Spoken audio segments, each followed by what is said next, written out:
एक खास चीज़ हर घर में कई बार उपलब्ध नहीं भी हो पाती, गंगा जल। खास तौर से जो हम्म विदेश में होंगे उनके लिए शायद गंगा जल अवेलेबल नहीं। तो पहले हम्म गंगा जल का महत्व क्या है हमारे सिस्टम में, वैदिक परंपरा में?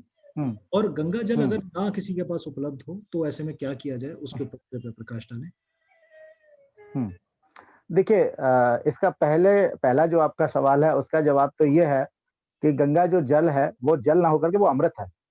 क्योंकि गंगा जल जो जल है ये इस भूतल का नहीं है। क्योंकि हमारी धरती पे जो प्राप्त होता है वो जल नहीं है। ये हमारी मान्यताओं और हमारे वैदिक जो पुराण हैं उनकी मान्यताओं के अनुसार ये स्वर्ग से आई हुई है।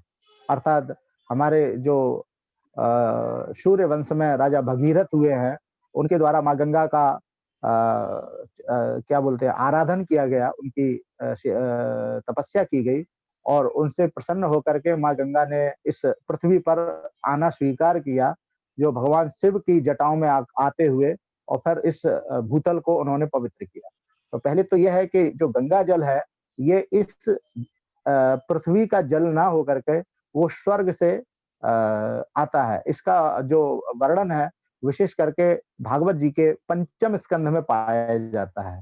अर्थात भगवान जो वामन का स्वरूप धारण किए थे जब, उस समय जब उन्होंने पूरे त्रिलोक को अपने 3 चरणों में नापा था, तो उस 3 चरणों को जब ऊपर वाला चरण ऊपर गया तो सत्यलोक में ब्रह्मा जी ने उस चरण को धुल करके, प्रक्षालन करके अपने कमंडलू में रख लिया था।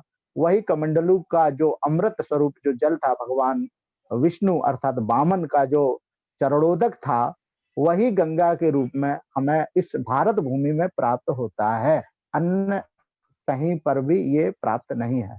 उसका वैशिष्ट्य यदि देखना है तो आप आजकल तो गूगल का ज़माना है उसमें भी देख सकते हैं, लेकिन आम एक हमारे और आपके जीवन का अनुभव है कि गंगा जल को हमारे जो बाबा भी लेके आए हैं, अर्थात हमारे पूर्वजों ने ला करके गंगा जल जो घर में रखा हुआ है, आज तक आप कोई भी जल अगर रखते हैं, तो वो महीने, 2 महीने, 4 महीने, 10 महीने बाद वो खराब हो जाता है।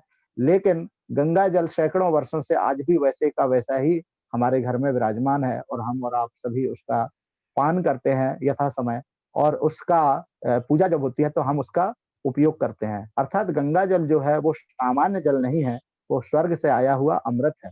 अर्थात गंगा जल अमृत के रूप में इसलिए माना जाता है, आप अगर कभी ऋषिकेश या हरिद्वार या उससे ऊपर अगर कभी गए होंगे और अगर सौभाग्य से आपको गंगा जल स्वीकार करने का या उसको पान करने का अवसर मिला होगा, वस्तुतः दिनचर्या के रूप में, जहाँ हम पानी पीते हैं उस समय अगर आपने गंगा जल पिया होगा, तो कैसे भी पेट का रोगी हो, वो जल पी कर के वो स्वतः अपने आप एक स्फूर्ति और एक ताजगी का महसूस करता है और उसके जितने भी पेट के जो रोग होते हैं वो दूर हो जाते हैं। तो गंगा जल जो है वो जल नहीं है, अमृत है। एक तो ये विधान है कि सबसे पहले वो गंगा जल ना होकर के अमृत है। उसका ये विधान जो है ये है शास्त्रों में प्राप्त होता है।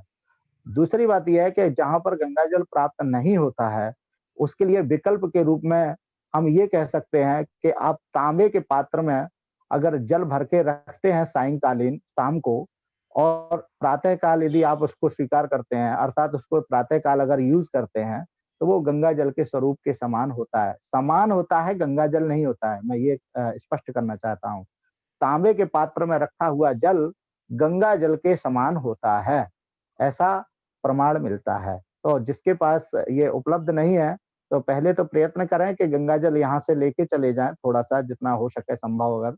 लेकिन अगर फ्लाइट वगैरह में जिन्हें समस्या आ रही है, वो लोग अगर नहीं आती है तो तांबे के पात्र में सायंकालीन अर्थात शाम को उसको भर के रख दें और सुबह उसको प्रयोग करें, तो वो गंगा जल के समान ही माना जाता है। ऐसा विकल्प माना गया है हमारे शास्त्र। जी। बहुत खूब आचार्य जी। और अगर ऐसे कुछ कहें लोग मतलब अनफॉर्च्यूनेट कहूँगा जिनके पास तांबे का पात्र भी नहीं है और बाहर रहते हैं, तो जी। वो फिर तो इस केस में मेरे ख्याल जो उनका पानी आता है, जैसा भी हाँ। पानी आता है नलके में या जैसे भी, तो उसी का नहीं, उसी का उसके प्रयोग करते उसके हैं। उसके उसके विकल्प के रूप में फिर ऐसा है कि उसके फिर स्तर आते जाते हैं। सभी के पास सोना होता है, सोना तो हर व्यक्ति पहनता है अंगूठी के रूप में या किसी भी रूप में। उसको साफ करके अगर आप उस जल में डाल देंगे तो वो स्वर्णमय जल हो जाएगा। अर्थात उसको स्वर्णोदक, देखिए पहले सबसे पहले गंगोदक, फिर स्वर्णोदक, फिर रजतोदक, इस तरह से। फिर तांबे का लोटा नहीं है तो स्टील के लोटे में भी अगर आप स्वर्ण का जो आपने गहना पहन रखा है उसको अगर उसमें डाल देंगे तो वो जल जो है शुद्ध हो जाएगा। जी खूब आचार्य जी, बहुत बहुत धन्यवाद इसका।